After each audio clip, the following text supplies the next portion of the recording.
রাগ কথাটির সঙ্গে আমরা সবাই খুব ভালোভাবে পরিচিত, কারণ সবারই কম হোক বেশি হোক রাগ কিন্তু আছে।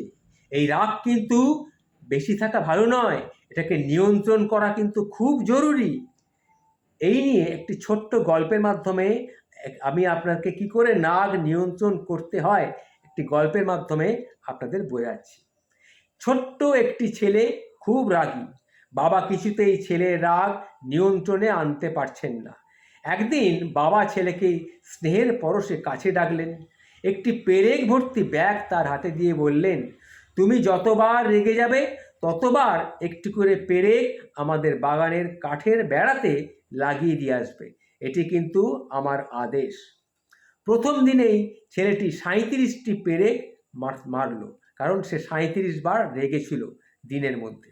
কারণ সে 37টা পেরেক এই জন্যেই মারল, 37 বার সে রেগেছিল। ক্রমশ সে উপলব্ধি করলো তার রাগ অনেক বেশি। 37 বার তাকে পেরেকটা মারতে হয়েছে।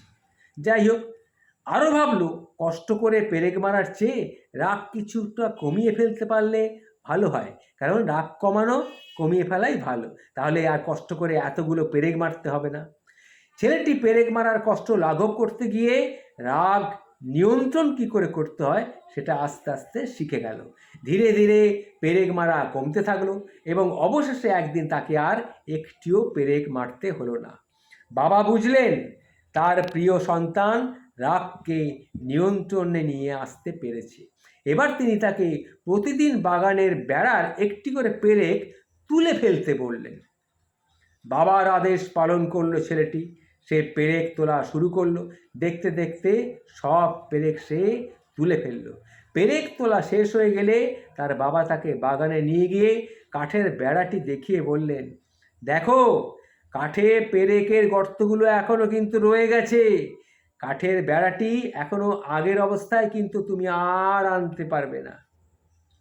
যখন তুমি কাউকে রেগিয়ে কিছু বলো তখন তার মনে ঠিক এইরকমই একটা আঁচড় কিন্তু লেগে যায়, যা কখনোই আর মুছে ফেলা যায় না।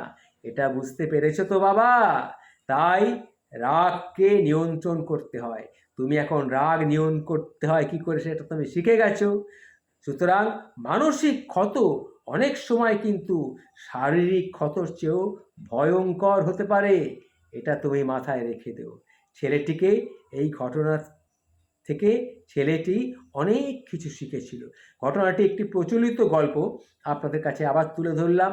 এই ঘটনাটি যদি আপনাদের ভালো থেকে থাকে, আপনি আপনাদের ছেলে মেয়েদের এই ঘটনাটি বললে তারাও বুঝবে কী করে রাগকে নিয়ন্ত্রণ করতে হয়।